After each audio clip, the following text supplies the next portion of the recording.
Kita masuk ke grafik.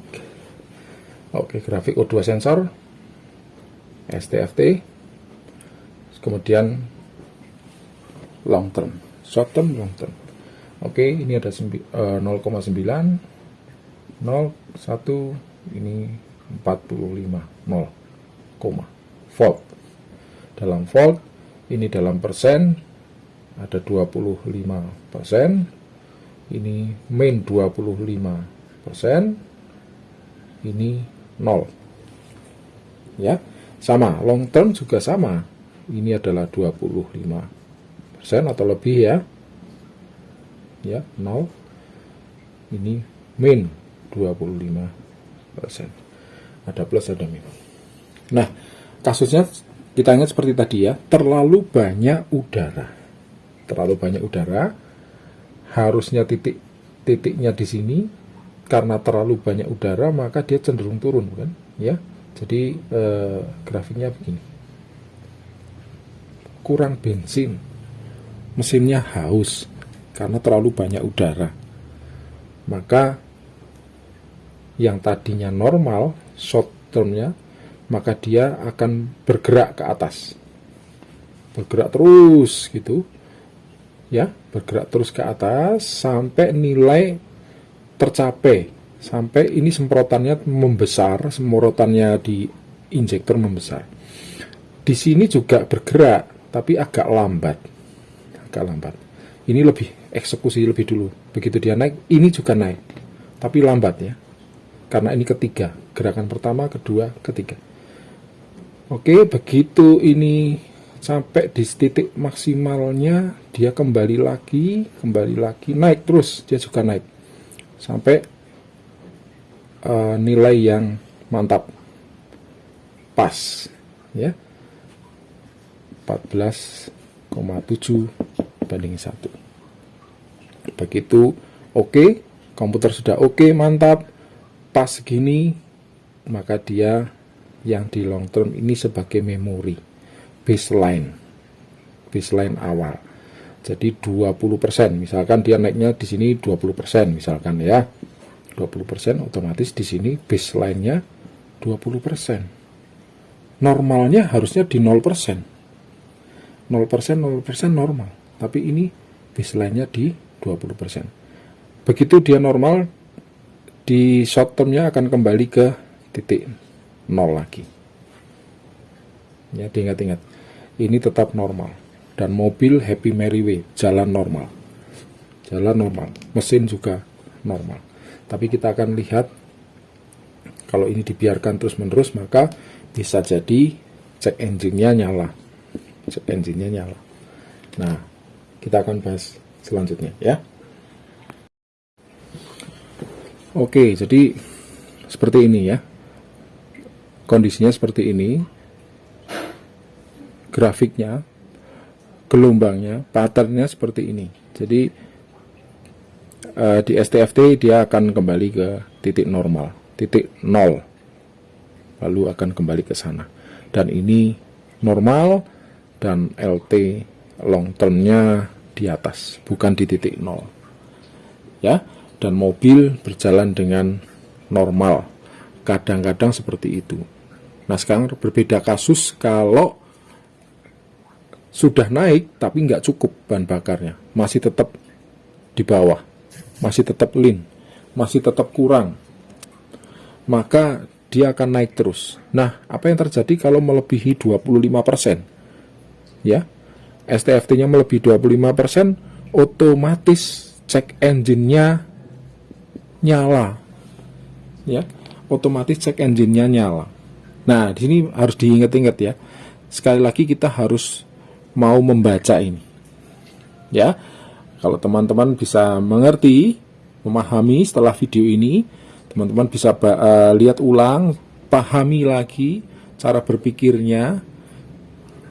O2 sensor mengirimkan sinyal kurang, ya, kurang bahan bakar, maka STFT akan naik, memerintahkan injeksi untuk menyemprot lebih banyak, ya, menyemprot lebih banyak, terus sampai dia kembali ke 14,7 banding 1, ya. Lah, LTFT dia mememori, oke di sini ya, maka dia baseline-nya di titik 20%.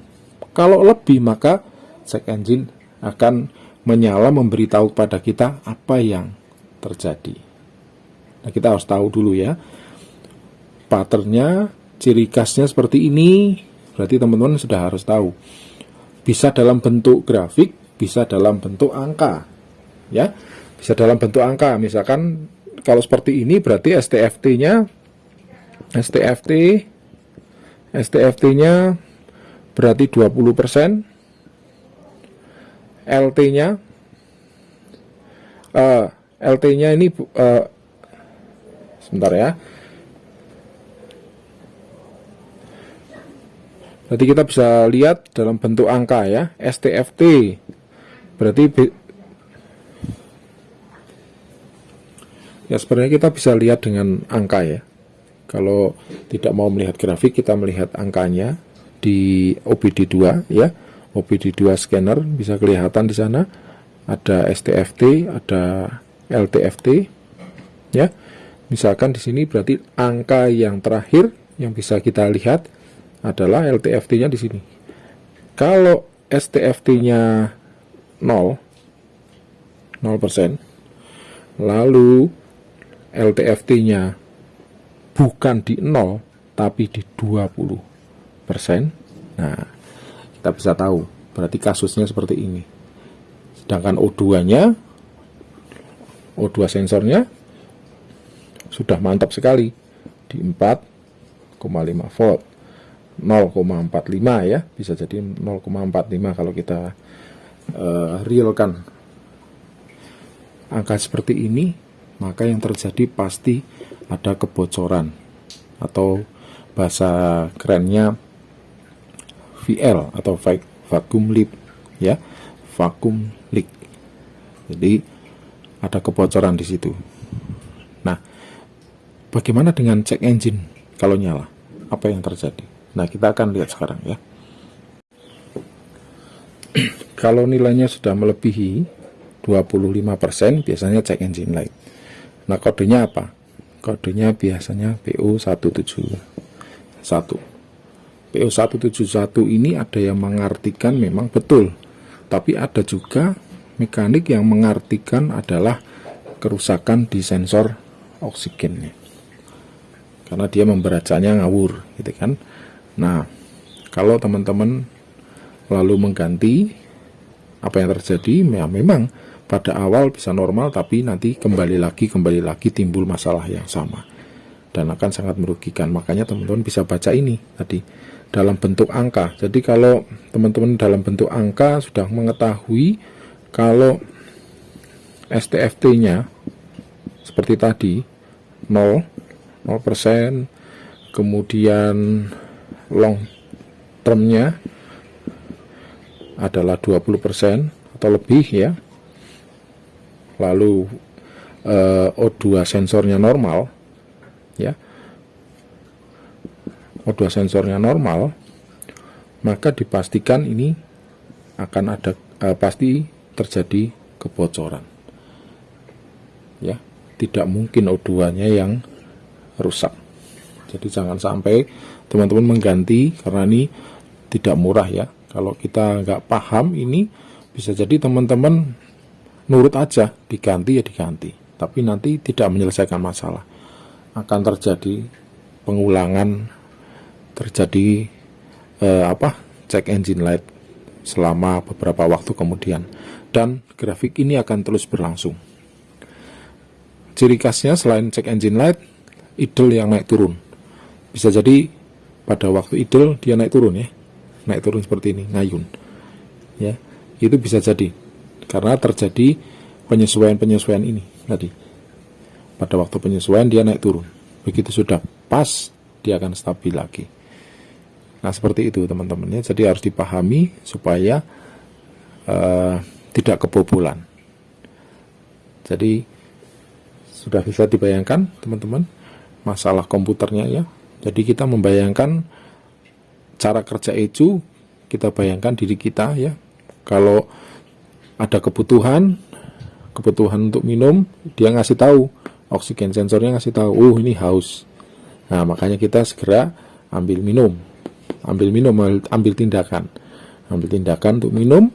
Setelah diminum, maka dia akan stabil lagi, sudah nggak haus. Jadi patokannya di sini. Harusnya di 0, tapi ini di 20. Nah, ini ada yang salah. Kalau normal, seperti tadi ya, semua 0, di sini 4,5. Itu normal. Oke teman-teman, semoga bisa dipahami ya. Jadi demikian ya penjelasan dari kami. Mudah-mudahan teman-teman bisa memahami ya. Kalau ada yang belum paham, teman-teman bisa tanyakan ke kami. Silahkan langsung ke WA kami, WA-nya ada di deskripsi ya. Nanti teman-teman bisa tanya lebih panjang lebar. Kami pun bersedia untuk menampung saran-saran. Dan terus ikuti channel ini. Dan jangan lupa pakai produk kami, Twin LED Ignition Module. Ada modul pengapian, ada launch control, ada VTEC controller, dan ada banyak sekali produk-produk dari Twin LED Ignition Module. Jadi tetap di rumah saja, jaga kesehatan, jangan lupa vaksin ya, jaga kesehatan, like, share, and subscribe. Dan jangan lupa, salam pramuka. Di sini senang, di sana senang.